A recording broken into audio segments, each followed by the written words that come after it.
연합감리교회에서 얼마 전에 우리 희원전도사님 이제 지난주에 마지막 예배를 하고 아마 오늘 그 딕슨에 있는 그 퍼스트 UMC에서 아마 첫 주 예배를 할 텐데 아마 그 마음이 어떨지 그냥 상상이 갑니다. 그 영어회 중에서 온전히 그냥 자기만 코리안인데 패스터로 와서 첫 주 예배를 인도하고 설교를 하더니 보통 부담이 되는 게 아니었는데 안수과정 이야기를 잠깐 하고 싶은데요. 연합감리교회에서 목사 안수 과정을 받는 과정에서 여러 번의 인터뷰를 하게 됩니다. 그러면 그 목사 안수 위원회가 이렇게 구성되는데요. 거기는 목회자들과 또 몇몇의 평신도 대표들이 함께 모여서 저 목사님이 정말 하나님께서 부르신 그 목회자의 소명이 확실한지 아닌지 그것을 판단하고 또 여러 가지 질문들을 함께 하게 돼요.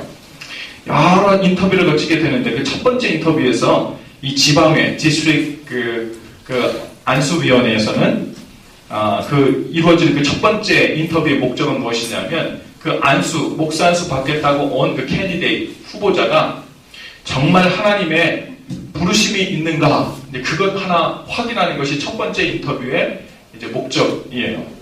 그래서 이 목회자로서의 부르심이 확인이 안 되면 더 이상 목사 안수 과정이 진행이 안 됩니다. 그리고서는 본인이 정말 하나님 앞에서 평생 주의를 섬기면서 주님의 교회를 섬길 것인지 그거에 관해서 확신이 설 때까지 그리고 아직 불확실하면 그냥 내가 확신이 있다고 되는 것이 아니라 그 주위에 있는 사람들이 볼 때도 저 사람이 정말 목회자로서 하나님께서 부르신 증거가 있구나 이것이 거기 모인 사람들에게 증거가 되어야 돼요.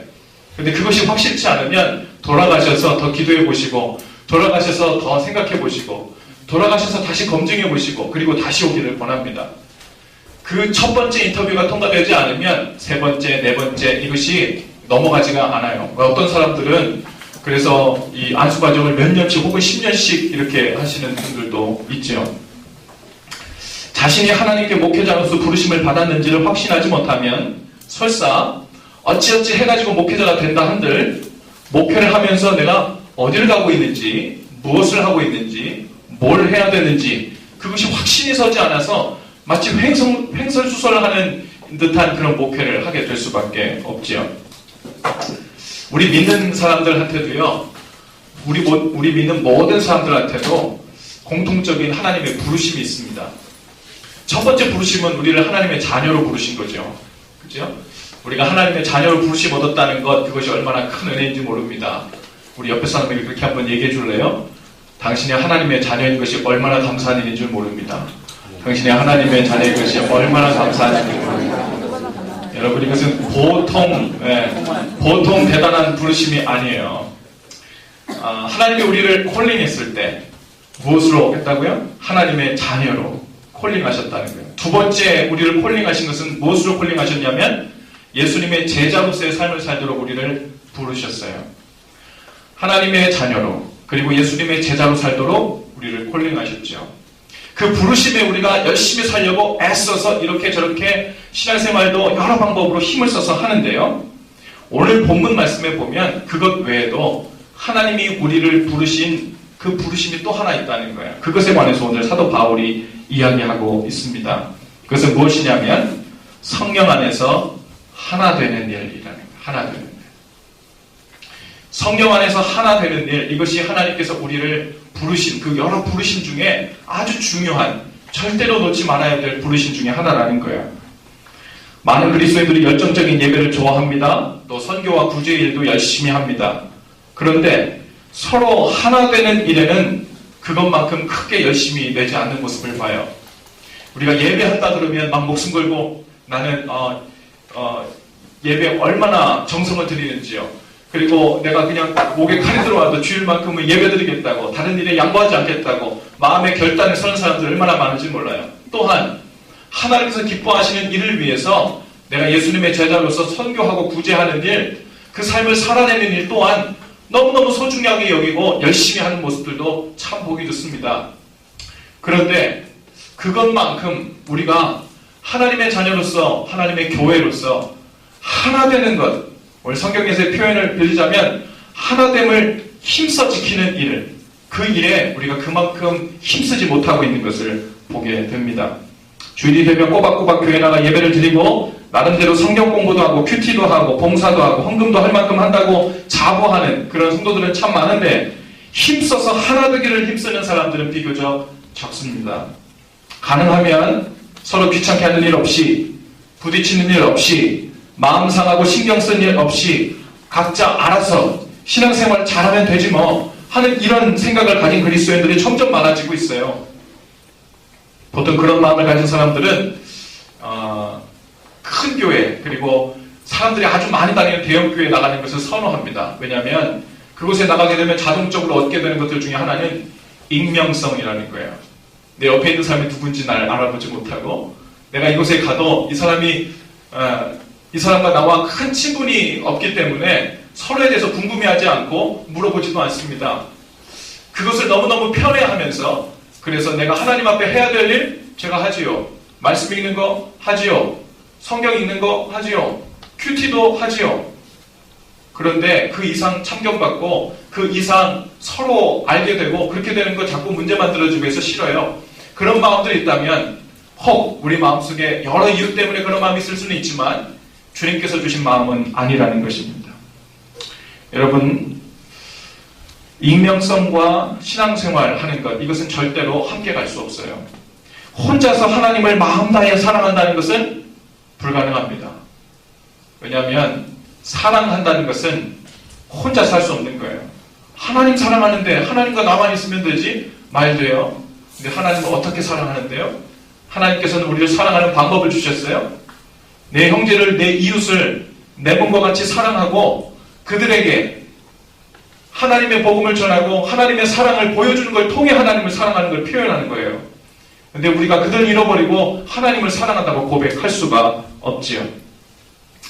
신앙생활 한다는 것은요, 아주 기본적으로 하나 되는 일입니다. 한번 절단해 보십시다. 신앙생활은 하나 되는 일입니다.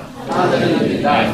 하나 되는 것, 그것에 관심 가지지 않고 신앙생활을 잘 한다는 것, 이것은 말이 안 되는 거예요. 왜냐하면 가장 먼저 하나 된다는 것은, 신앙생활 한다는 것은 주님과 내가 하나 되는 거예요. 그리고 둘째는 부름받은 성도들과 내가 하나 되는 것입니다. 주님과 내가 하나 되어서 주님과 동행하며 살기 시작하고, 그리고 그 동행하기 시작하는 또 다른 하나님의 사람들과 공동체를 이루어서 주님께서 나에게 명하신 그 계명을, 그 사랑의 계명을 실천하고 느끼고 검증하고 표현하면서 사는 것, 이것이 신앙생활이에요. 그러니 우리 가운데 하나 되는 일 빼고 혹은 하나 되는 것에 정말 우리 마음을 모으지 않고 신앙생활을 잘 한다는 것은 이 말이 안 되는 이야기죠. 하나님이 우리에게 주신 계명 중에 가장 큰 계명은 사랑하라는 거예요. 주님께서 우리에게 주신 계명 중에 어떤 계명이 제일 큰 계명입니까? 첫째는 내 하나님을 마음 다해 힘 다해 사랑하는 거고, 둘째는 내 이웃을 내 몸과 같이 사랑하는 거다 말씀하셨어요. 근데 이 두 개가 같은 거래요. 오늘 우리가 주님을 사랑한다고 하면서 이렇게 고백할 수도 있어요. 주님, 이번 주에는 제가 특별히 주님이 필요한 일이 없으니까요, 다음 주쯤에 다시 찾아뵐게요. 그때쯤 되면 공부하시는 분은 파이널 시험도 있고 또 해결해야 할 문제들도 있고 하니까 그때 좀 뵙고 상의 드릴 테니까 그때 좀 도와주시면 좋을 것 같아요. 만약 이런 마음으로 주님을 찾고 주님을 예배한다면 적어도 우리가 주님이 필요해서 찾아올지는 몰라도 주님을 사랑하는 마음으로 오는 것은 아닐 거예요. 또 이웃을 사랑한다고 하면서 내 권리가 먼저 주장되고 내 프라이버시만을 먼저 앞세우는 사람들이 혹 있다면, 도움이 필요한 사람들 앞에 돈다발 정도는 던져주고 갈 수 있을지 몰라도 너 자신을, 내 이웃을 너 자신 사랑하듯 사랑해라 라는 이 말씀을 지키는 것은 절대 아닐 것입니다. 그래서 주님은 교회를 공동체로 고쳤어요. 공동체. 여러분들 공동체로 있잖아요. 그렇죠? 옆에를 둘러보세요. 우리는 공동체로 있습니다. 우리가 함께 모여서 주님을 예배하는 것, 아니 내가 집에서 그냥 내가 좋아하는 목사님 설교 있는데 나는 저 목사님 설교만 들으면 은혜 많이 받는데 그냥 그 채널 TV 틀어놓고 내가 앞에 찬송가 부를 때가 찬송 갖다 그냥 부르고 그렇게 하고 예배하면 안 돼. 교회 나가야 돼요? 꼭 주일날 사람들 만나야 돼요? 아, 부작용도 많은 것 같은데. 그런 생각들 혹 할 수 있어요. 그런데 주님께서 교회라는 것은 모인다는 의미예요. 모인다는 의미. 그리고 주님의 각 지체된 사람들이 서로 연락하고 연결되어서 주님의 몸으로 하나로 연결되어서 한 몸을 이룬다는 의미예요. 그것이 교회입니다. 주님께서 우리를 교회로 부르신 것이 공동체입니다. 여러분, 시카고에서만 봐도 이 하나됨의 이 부르심에 실패해서 여러 어려움을 겪는 교회들 우리가 많이 보게 됩니다. 그런데 그런 일이 비단 다른 교회만 일어난다는 보장이 없어요. 하나됨의 부르심을 힘써 지키지 않으면 우리 교회를 포함해서 어떤 교회들도 순식간에 무너지고 흩어질 수 있어요. 어려운 일이 발생했을 때 우리는 아주 쉽게 이건 누구 때문이야, 혹은 누가 성숙하지 못해서 그래, 누가 지혜롭지 못해서 그래, 그렇게 얘기하지만 아닙니다. 그것은 온 교회의 책임이에요. 온 교회에게 성령의 하나 되게 하신 것을 힘써 지키라 명하신 그 마음들을 힘써 지킬 마음들이 없고 오직 주님께서 받아 누릴 것, 오직 주님께서 나에게 허락하실 것, 그리고 내 소원을 주님께 아뢰고 빨리 받아내는 것, 그것으로 우리 신앙생활의 최고 첫 번째 목표를 삼고 있기 때문에 우리 가운데 하나 되고 주님 기뻐하시는 교회로 성장하고 성숙해지는 모습 없이 어려움이 발생했을 때 서로에게 손가락질을 하게 되는 것입니다. 아담과 하와가 첫 번째 범죄하고 나서 한 것이 무엇입니까? 서로 손가락질하는 거예요. 그 가운데 죄가 들어가니까요. 그 가운데 죄가 들어가니까 내 살 중에 살이요, 뼈 중에 뼈, 이런 고백이 다 어디 갔는지 없어졌어요. 처음에는 막 얼마나 사랑스러운지요. 하나님께서 하와를 만들어주셨는데 얼마나 사랑스러운지. 아담의 고백은 뭐예요? 이는 내 살 중에 살이요, 뼈 중에 뼈요. 무슨 말이에요? 얘하고 나는 두 몸이 아니라는 거예요. 한 몸이라는 거예요. 그 얘기는 하와가 기쁘면 나도 기쁘고, 하와가 행복하면 나도 행복하고, 하와의 생각하면 내 생각과 똑같고, 그게 그 마음인 거예요. 근데 죄를 짓고 나니까 뭐예요?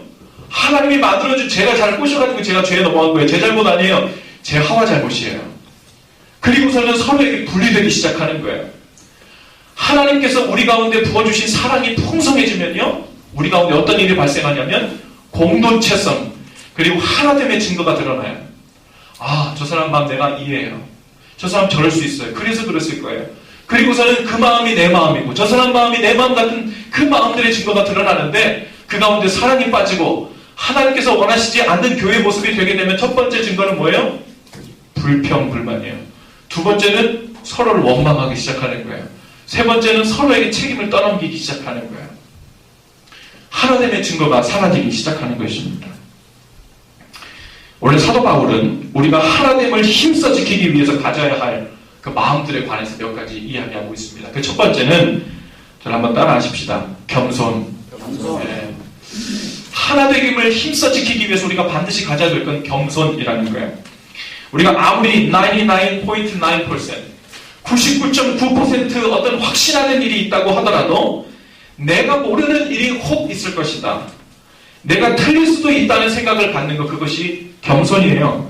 상대방이 내 생각보다도 더 나을 수 있다는 생각을 하지 못하면 그 사람은 그 태도가 어떻게 되겠어요? 막무가내가 됩니다. 불도저예요. 자기 말이 다, 그리고 무례해지기 시작해요. 내 말이 맞고 저 사람은 틀리다는 것을 전제하기 시작하기 때문에 그래요. 우리 마음 가운데 모든 사람이 100% 맞는 일은 아무데도 없어요. 제가 이야기하는 것도 100% 맞는 것은 없어요. 우리는 이렇게 생각하고 이런 마음을 주셨고 이런 확신이 있지만 그럼에도 불구하고 나와 이야기하고 있는 의견이 다른 저 사람이 혹 내가 경험했던 것과 다른 경험을 했을지 몰라. 내가 생각하지 않은 다른 생각을 하고 있기 때문에 저런 말을 하는지 몰라. 혹은 내가 생각하지 못한 더 높은 것을 생각하고 있기 때문에 저렇게 얘기하지는 몰라 하는 그 전제가 항상 밑바닥에 깔려있는 사람, 그 사람은 함부로 무례해지지 않아요. 항상 조심스러워지죠. 혹 이렇지 않을까요? 이건 어떨까요? 항상 이런 이 말의 투가 생겨나기 시작합니다. 그것은 자신 없어서 그런 것이 아니라 겸손하기 때문에 그런 거예요. 오늘 주님께서 우리에게 겸손의 열매를 다 열매 맺게 하시기를 원합니다. 예. 자신의 생각만을 끝까지 관철시키려 하는 것, 그 마음들이 사라지고 오직 하나 되는 마음 위에 겸손의 마음을 다 주실 수 있기를 바랍니다. 연합감리교회 신학의 특징 중에 하나는요, 제가 너무너무 좋아하는 거예요. 저는 한국에서도 한국감리교회에서 학부대학원을 졸업했지만 미국에 와서 같은 감리교회인데 연합감리교회에서 공부하면서 새롭게 알게 된 그 신학적인 방법은 무엇이냐면, 연합감리교회의 여러 신학적인 방향 중에 제가 가장 좋아하는 것은 무엇이냐면 오픈네스, 그 열려져 있는 개방성에 관한 거예요. 야, 개방성이라 그러면 자기 것이 없다는 거 아니야? 다 열려져 있다는 것은 자기가 줏대도 없이 여기 붙었다 저기 붙었다 한다는 말 아니야? 아닙니다. 하나님께서 지금까지 나에게 경험케 하신 것, 하나님께서 지금까지 나에게 가르쳐 주신 것, 하나님께 지금까지 나를 성숙해 주신 것, 하나님께서 나로 지금까지 깨닫게 해주신 것, 그 모든 것을 바탕 위에 오늘 내가 서 있는 이 자리에서는 확신을 가지고 있어요. 하지만 동시에 내 앞에 있는 이 사람도 하나님께서 저 사람의 인생에 다른 방식으로 개입하셨고, 하나님께서 저 사람에게 다른 경험을 주셨고, 하나님이 저 사람에게 다른 생각들을 있을 수 있다. 그래서 그 모든 바탕 위에 저 사람은 저 확신을 가지고 내 앞에 서 있을 수 있다. 그 생각을 열어놓고 대화의 문이 열리는 거예요. 내 가운데 확신은 있지만 오픈이 돼서 서로에게 무례하지 않는 것입니다. 그 가운데 연합감리교회에 아주 강한 스트롱 포인트가 있어요. 우리가 모든 것을 다 열려져 있는 것을 이야기하는 것이 아니에요. 그리스도 안에서 형제 자매된 자들이, 야, 이건 본질이 아닌데, 예수를 믿고 구원받는 것에 문제가 생기면 거기에는 개방하면 안 되죠. 하지만 예수 믿고 구원받는 것은 다 똑같은데 그 가운데 하나님을 찾아가는 방법, 혹은 하나님의 말씀을 깨닫는 방법, 또한 하나님께서 주신 말씀을 해석하는 방법, 여러 방법들의 다른 경험들이 있을 수 있는데 그 가운데서 내 것이 옳다고 주장하고 저 사람이 틀리다고 얘기할 때 그 가운데 하나됨이 얼마나 더 쉽게 무너지는지요. 거기에 가만히 제3자로서 바라보면요, 이 사람 말도 맞고 저 사람 말도 맞아. 저 사람은 저런 경험 가운데 그렇게 얘기할 수 있고 이 사람은 이런 경험 가운데 이렇게 얘기할 수 있는데 거기서 서로에게 양보하지 못하고 서게 되면 문제가 발생하는 거예요. 이러한 일들이 교회 가운데 얼마나 많이 발생하는지 몰라요. 그래서 어거스틴은 우리에게 이런 것을 강조합니다. 본질적인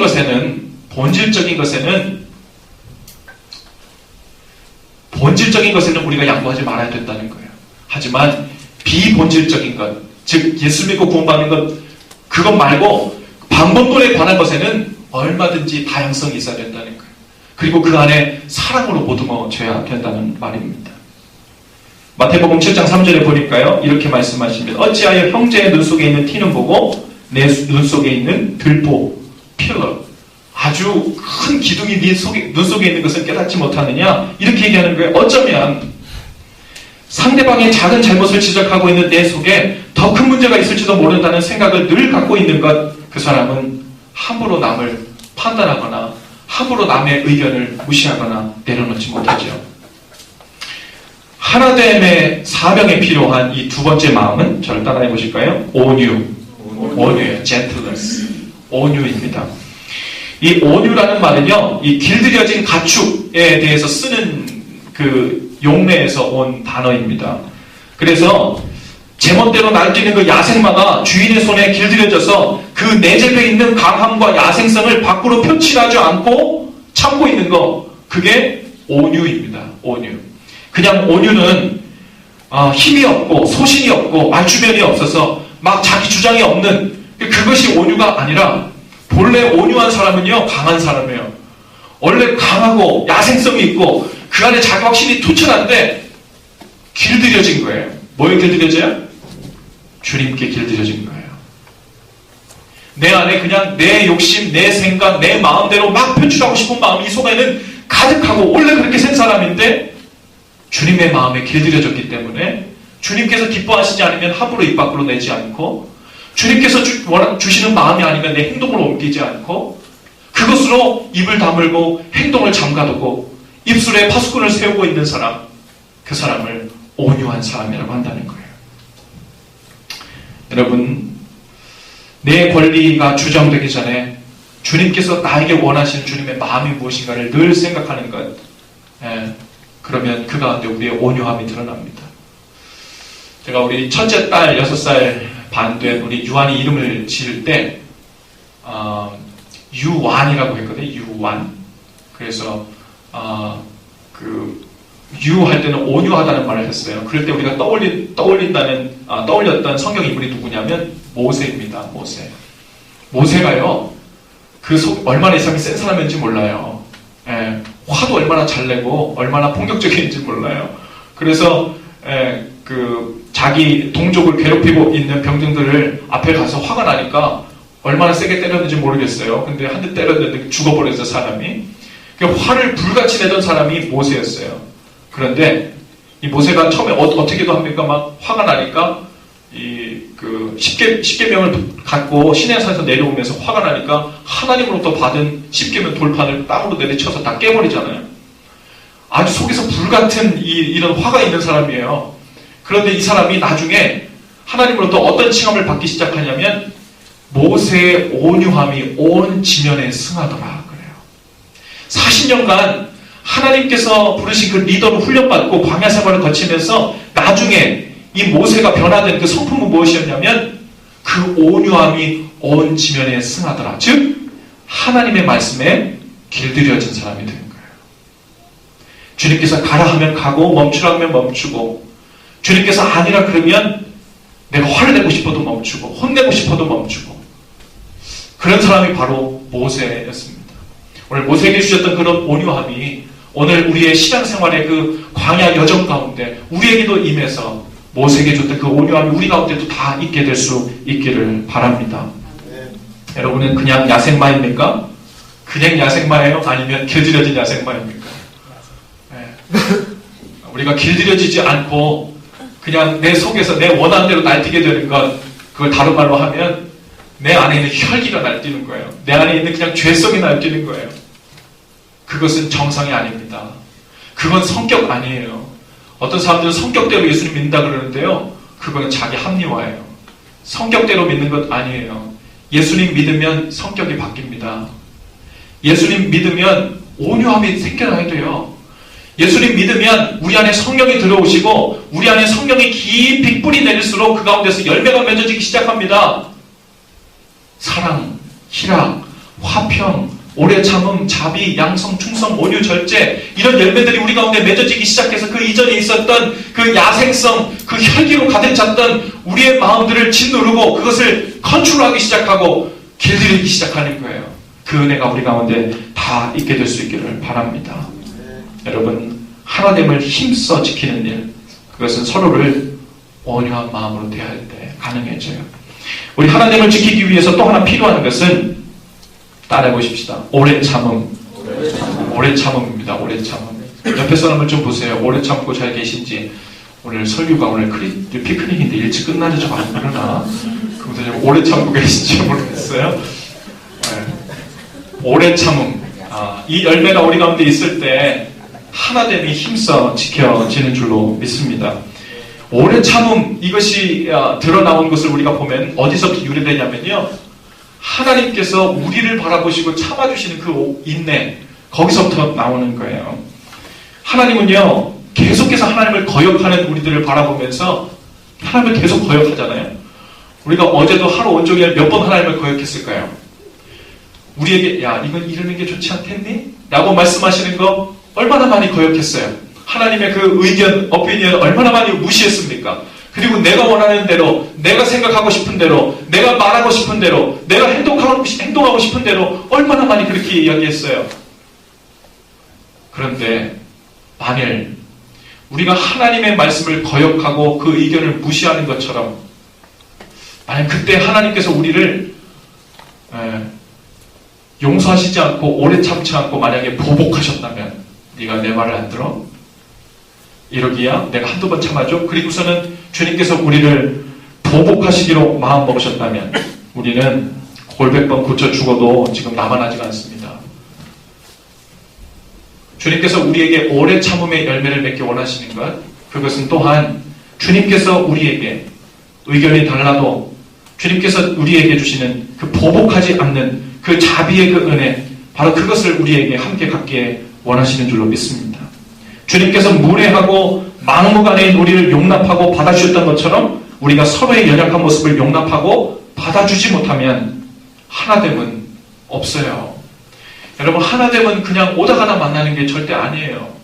하나됨은 교회 분위기가 좋다고 저절로 만들어지는 게 아니에요. 예. 어떤 사람들은요, 교회 분위기가 어떤가 하고 교회를 찾아다니는 사람이 있어요. 교회 가가지고 여기 분위기 괜찮네? 그 분위기가 괜찮은 이유를 찾아야 돼요. 만약에 거기에 서로 겸손하고 온유하고 오래 참고 용납하는 것들 때문에 하나됨이 아니라 그냥 으쌰으쌰하고 좋은 일이 많아가지고 기분 좋아가지고 그냥 하나 이렇게 분위기 좋은 데는요, 거기는 언제 무너질지 몰라요. 하나됨이라는 건 그냥 분위기 좋아서 만들어지는 게 아니에요. 주님의 교회된 각 지체가 힘을 쓰고 피 흘리기까지 그것을 지켜내려고 힘쓸 때 지켜지는 것이 하나됨인 줄로 믿습니다. 그래서 우리는 하나 돼야지. 의견이 달라서 내 마음에 껄끄러운 마음이 와. 그러면 껄끄러운 마음이 생겼으니까 하나 되지 못하겠네. 거기는요, 어딜 가도 하나 되지 못돼요. 어디를 가도 그런 마음 때문에는 절대로 하나 되지 못해요. 하나 되는 것은 어떠한 일이 발생해서 내 마음을 불편하게 할 때 주님께서 나에게 온유한 마음을 원하시는지, 겸손한 마음을 원하시는지, 오랜 참으로 반응하길 원하시는지, 바로 그 마음으로 반응해서 하나됨을 힘써 지켜나갈 때 부어주시는 마음인 줄로 믿습니다. 사랑하는 것도 없고 사랑하지 못하면 주님의 계명을 지키는 게 없어요. 예. 주님의 계명을 지키지도 않으면 주님을 사랑한다고 말할 수 없어요. 여러분, 제가 오늘 본문 말씀 2절에서 4절 말씀을 제가 메시지 버전 성경으로 한번 읽어드려 볼게요. 이해가 좀 더 쉬우실 텐데, 겸손과 절제로 이 일을 행하십시오. 서로를 위한 사랑의 행위에 자신을 온전히 쏟아붓고 서로의 다름을 깊이 이해하고 서로 간에 벽이 있다면 서둘러 허무십시오. 여러분은 모두 같은 길, 같은 방향으로 나아감으로써 내적으로나 외적으로 하나가 되도록 부름받았습니다. 마지막으로 하나님을 위해서 또 한 가지 필요한 것은 서로 용납하는 것입니다. 서로 용납하는 거예요. 서로 용납하는 것이 참 쉬운 일이 아닙니다. 그렇죠? 정말 어려운 이야기예요. 평생을 살아도 용납이 안 되는 일들이 있죠. 용납이 안 되는데 어떻게 용납합니까? 용납을 하라는데 용납이 안 되는데 어떻게 용납하냐고요. 이게 문제예요. 그렇죠? 나도 그냥 말대로 용납이 됐으면 좋겠어요. 그런데 용납하라는데 용납이 안 돼요. 눈앞에서 뻔히 내 생각, 내 의견과 다른 것을 보면서 마음을 같이 할 수가 없는데 어떻게 용납이 된다는 말입니까? 그 입으로 용납해야지. 그렇다고 몸과 생각이 따라가는 게 아니잖아요. 그런데 서로의 다름이 용납이 안 되는 대부분의 이유 중 하나는 무엇이냐면 주님을 신뢰하지 않기 때문에 그래요. 저 일이 내 의견, 내 방식, 내 생각대로 되지 않으면 분명히 좋지 않은 결과가 나타날 것이라는 것. 여기는 주님이 오셔도 어떻게 안 된다는 생각이 내 마음속에 깔려있기 때문에 그렇습니다. 여러분, 하나가 된다는 것은 의견이 일치를 말하는 게 아니에요. 의견은 일치가 안 될 수도 있어요. 우리 한 달에 한 번씩 저희 집에서 리더십 팀 모임을 하는데, 우리 교회 각 파티에서 리더십 팀 모이는데요. 그곳에서 그 회의를 하다 보면 이런 의견 저런 의견이 많이 나와요. 저는 그 가운데 서로 다른 의견이 많이 나올 때 우리 교회 건강성을 봅니다. 그런데 다른 의견 자체가 많이 나왔다고 건강한 건 아니에요. 다른 의견이 많이 나왔을 때 그 의견을 서로 어떻게 조율해 나가는가를 보면 건강성이 드러나요. 근데 어떤 사람들은 우리 교회는요, 이렇게 순종자고 이렇게 건강해요 라고 자랑하면서 말씀하시는 목사님들이 있어요. 그 목사님이 뭐라 그러냐면, 우리는 한 달에 한 번 하는 당회, 총회, 구역회 10분 만에 끝나요. 다 순종하거든요. 그냥 100% 순종하고 그냥 그리고 다 나가거든요. 저는 절대로 그것을 건강성이라고 보지 않습니다. 우리 가운데 하나님께서 주신 달란트는 다 달라요. 제가 생각하고 있는 것, 예를 들어서 제가 오늘 피크닉 하잖아요. 피크닉 하는데 오늘 고기 뭐 먹을까요? 그런데 저는 개인적으로 칼집낸 삼겹살을 좋아하거든요. 그래서 칼집 삼겹살 좋아합니다. 우리 칼집 삼겹살로 다 삽시다. 제가 이렇게 의견을 냈다고 쳐요. 순종 잘한다고 리더십들이 다 모였는데 그 사람들이 아멘 하고 다 통과됐다고 칩시다. 절대로 그건 건강한 게 아니에요. 분명히 거기에는요, 삼겹살 안 좋아하는 사람도 있어요. 그죠? 그래서 오늘 핫도그도 샀어요. 그래서 삼겹살 안 좋아하는 사람도 있어요. 어떤 사람들은 고기 안 먹는 사람도 있어요. 그죠? 어떤 사람은 나는 돼지고기는 안 먹어. 닭고기만 먹어. 혹은 소고기만 먹어. 이렇게 생각하는 사람들도 분명히 있어요. 근데 그런 성도들을 대표하는 리더들이 모였는데 그런 말을 대언하지 않고 그 앞에서 우리는 다 아멘 해야 의견 일치해야 하나 되는 거니까 하고 아멘 했다고 쳐요. 이건 절대 건강한 게 아니에요. 우리 가운데 서로 의견이 나와야 돼요. 우리 고기 안 먹는 사람도 좀 뭘 준비해야 되지 않을까요? 혹은 돼지고기 잘 안 먹는 사람들 위해서도 좀 준비해야 되지 않을까요? 여러 가지 의견들이 나와서 그러면 우리 모두를 위해서 그러면 칼집도 좀 사고 그냥 삼겹살 사고 그리고 핫도그도 사고 과일도 좀 준비하고 이런 이쪽으로 의견이 모아져야 건강한 거 아닙니까? 제가 만약에 칼집 좋아한다고 여러분 저는 그 칼집 삼겹살 먹어야 됩니다. 그걸로 다 해야 됩니다. 이렇게 하고 제가 주장하면 나간다고 봐요? 그런 목사님 있으면 여러분 빨리 교회를 떠나셔야 돼요. 그 가운데서 제가 그건 내 마음대로 하겠다는 거잖아요. 여기에 다 따라와야 된다는 거잖아요. 여러분 예수 믿고 구원받는 데는 제가 양보가 없어야 돼.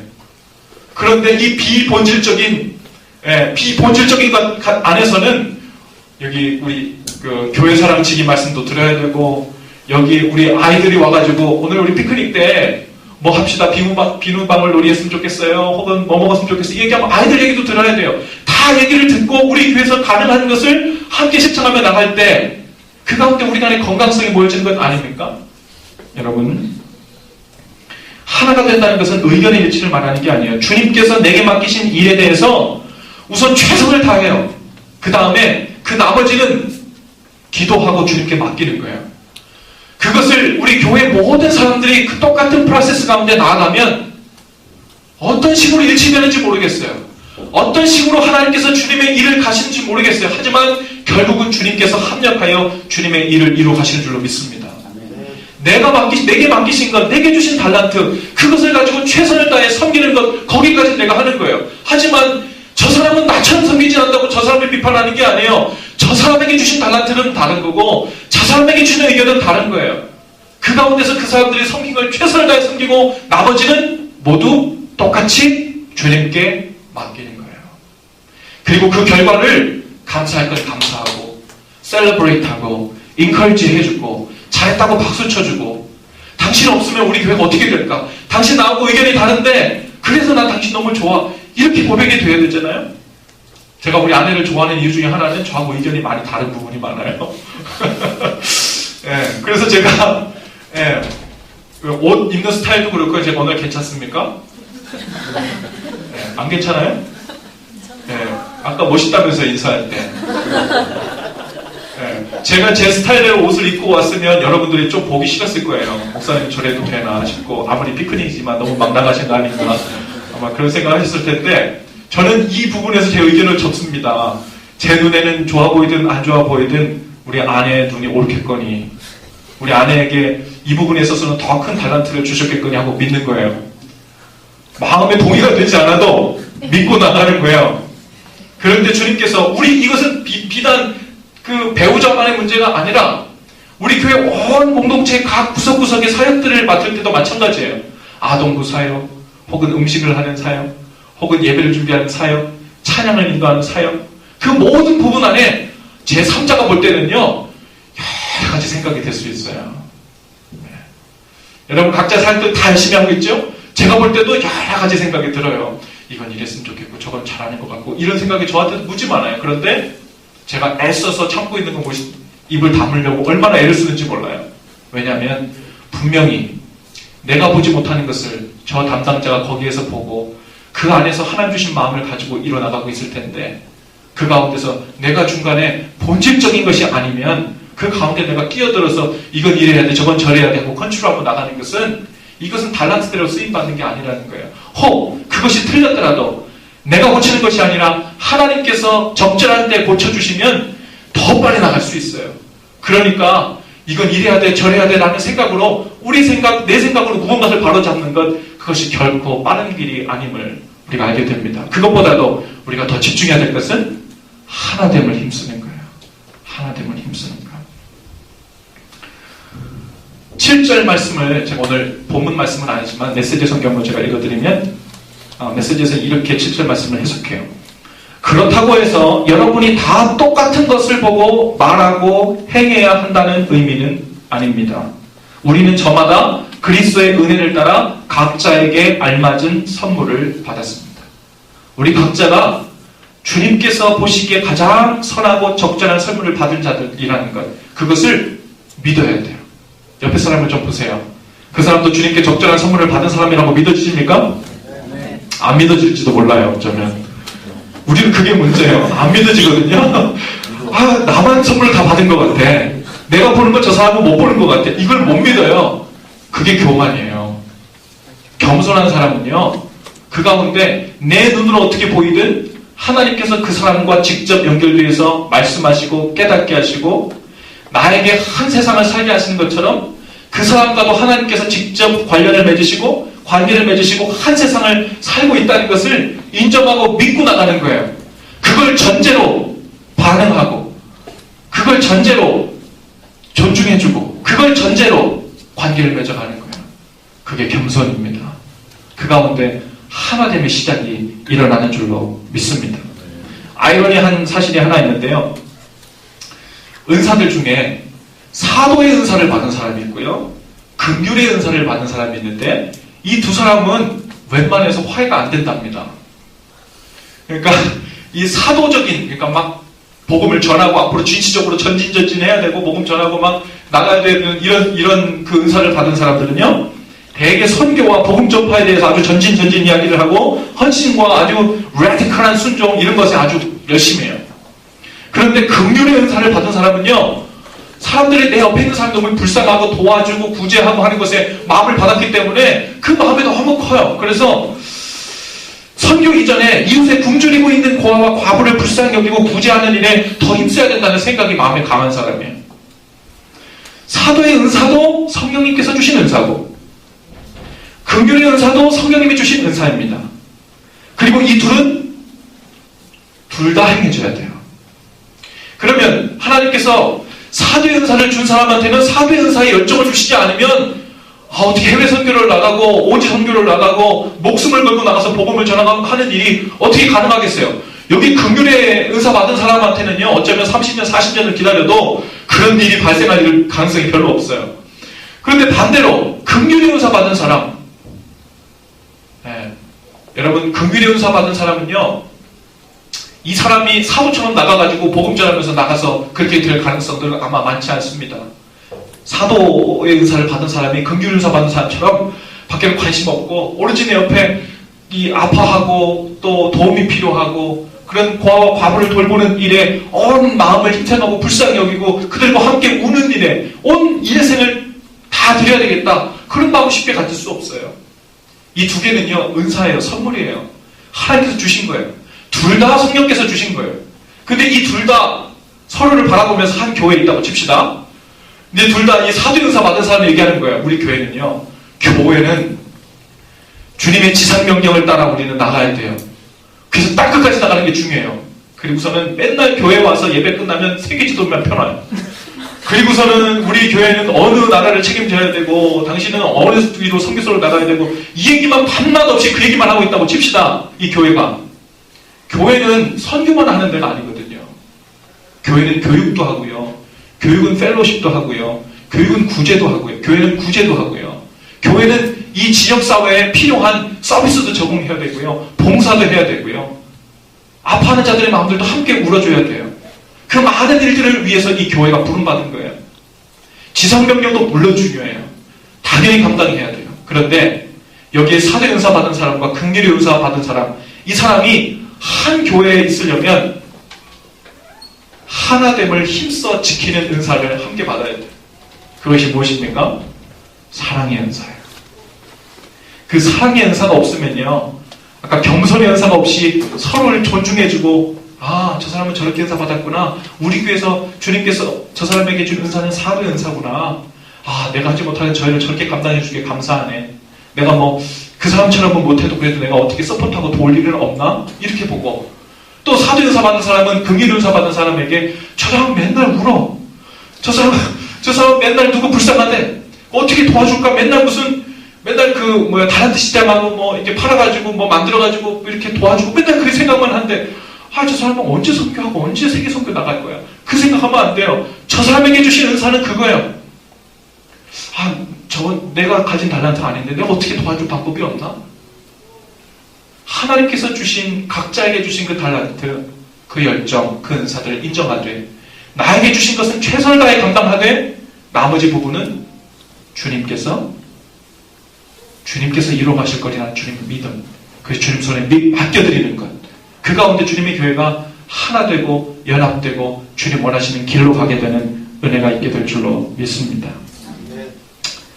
아내와 남편이 하나 되지 못합니까? 의견이 같아지는 방법으로 하나 되기를 기다린다면 어쩌면 평생을 함께 해도 완전히 그 의견이 같아질 수 없을지 몰라요. 장로님, 권사님, 이렇게 평생 같이 살아보시니까 오랫동안 사셨는데, 이 중에서 제일 오래 사셨는데 이제는 완전히 이심전심이죠? 모든 의견이 항상 같으세요? 그렇지 않아요? 장로님이 좀 조심스럽게 대답하시는데 우리가 남편, 아내가 배우자가 평생을 함께 살아도요, 도대체 우리는 언제 마음이 같아지는 거야? 언제 취향이 같아지는 거야? 언제나 이거 바라고 기다리고 있으면 하나 못 돼요. 우리는 무엇을 원하냐면요, 여기에 나의 영역이 있고 이곳에 나의 영역이 있어요. 그리고 이것이 서로 하나 되기를 힘쓸 때 겹치면서 공집합이 생겨나기 시작해요. 그리고 그 중간에 공집합이 완전치는 않아도 10%의 공집합이 생겨나고, 하나 되기를 더 힘쓰면 20%의 공집합이 생겨나기 시작하고, 그 공집합을 바라보면서 원래는 나하고 100% 다른 사람들이었는데 서로 자기에게 맞지 않음에도 불구하고 양보하고 겸손하고 이해하고 용납하는 애씀을 통해서 이만큼 한 발짝씩 와서 공집합을 만들어냈구나. 그 마음 때문에 서로 고마운 거예요. 그 마음 때문에 서로 눈물이 나도록 정말 애썼어요. 우리가 아직 완전치 똑같지는 않지만 그래도 이만큼 열심히 노력하고 있어. 그걸로 서로 살아가고 있다는 거, 서로 배우자가 될 만한 자격이 충분해. 그러면서 다가가는 거, 오늘 그것을 우리에게 원하시는 줄 믿습니다. 아멘. 교회 사역을 하면서 여러분, 의견이 안 맞는 사람이 있어요. 저 사람은 내 스타일 아니야, 저 사람은 내 취향 아니야, 저 사람은 나하고 이렇게 달라서 같이 사역할 수 없어, 이렇게만 생각한다면 그것은 주님께서 주신 마음은 절대 아닙니다. 주님께서 주신 그 다른 은사들을 부인하는 것과 마찬가지예요. 나에게 주신 은사로 최선을 다해 섬기고 나머지는 주님 손에 맡겨드리는 것. 우리가 손을 대고 말을 한마디 하는 것보다 주님 손에 맡겨드리는 것이 더 확실합니다. 여러분, 우리는 한 교회를 이뤄나가는 퍼즐 조각들이에요. 어쩌면 우리 교회 이곳에 모이신 분들 30개, 40개, 50개, 60개, 70개의 퍼즐 조각으로 한 교회를 만들어 가는데, 하나님께서는 우리에게 하나하나의 퍼즐 조각으로 다 주셨어요. 근데 그 퍼즐 조각이 다 똑같지 않아요. 이 퍼즐 조각을 들고 너는 왜 나하고 다르게 생겼어? 이렇게 얘기하기 시작하면 답이 안 나와요. 우리가 할 것은 최선을 다해서 나에게 주신 이 퍼즐 조각을 맞출 그 공간을 찾는 거예요. 그리고 그것을 내가 해야 할 일을 맞추면서 감당해내는 거예요. 그리고서는 모르겠어요. 나하고 다르게 생긴 저 퍼즐 조각들은 어떤 식으로 갖다 붙일지 모르겠어요. 기도해주고, 서포트해주고, 엔커리지 해주고, 그리고 기다려주는 거예요. 성령님께 맡기는 거예요. 어떻게 된 영문인지 모르겠지만 나중에 뒷걸음질 쳐져서, 그리고 멀리 뒤떨어져서 저길 보니까 주님께서 우리 교회 퍼즐 조각을, 주님의 몸에 퍼즐 조각을 완벽하게 만들어 가시는 것을 우리가 보게 될 줄로 믿습니다. 피크닉에 필요한 물품 사인업 우리 함께 동참해 주셔서 감사합니다. 제가 오늘 목회 서신에도 썼는데요. 내가 할 수 있는 것에 최선을 다하고, 그리고 다른 사람에게 맡기지 말고 주님께 맡기는 거예요. 그리고 각자 최선을 다했더니요, 우리 보니까 마지막 우리 업데이트 이메일 받으셨죠? 다 컴플릿 모든 것이 다 채워졌더라고요. 의견이 맞지 않아서 하나가 되지 못하는 것이 아닙니다. 겸손하지 못하고, 온유하지 못하고, 오래 참지 못하고, 사랑으로 서로 용납하지 못하기 때문에 하나 되지 못하는 거예요. 그래서 그 하나 되지 못한 책임은 늘 우리 몫입니다. 주님은 우리를 하나 되라고 부르셨습니다. 그리고 그것을 힘써 지키라고 명령하셨어요. 오늘 그 일에 우리 함께 애쓰실 텐데, 특별히 오늘 피크닉 가셨어도요, 하나 되는 것을 여러 모양으로 연습하실 수 있는 기회로 삼으실 수 있기를 바랍니다.